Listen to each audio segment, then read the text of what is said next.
اللہ نے فرمایا وَلِلَّهِ عَلَى النَّاسِ حِجُّ الْبَيْتِ مَنِ اسْتَطَاعَ إِلَيْهِ سَبِيلًا، لوگوں پر حج فرض ہے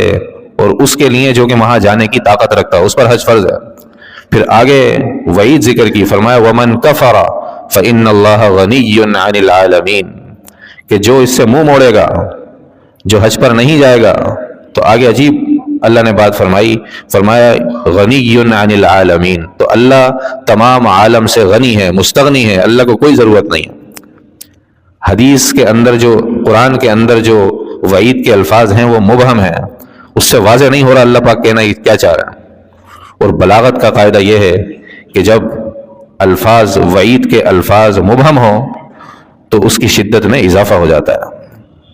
کوئی اگر آپ کو آ کے کہے کہ بیٹا مل باہر، بتاتا ہوں، باہر ملو، مجھے اکیلے میں نہیں ملنا، اب اس نے یہ نہیں کہا کہ میں تجھے ماروں گا یا میں تجھے یوں کر دوں گا، میں یہ کر دوں گا،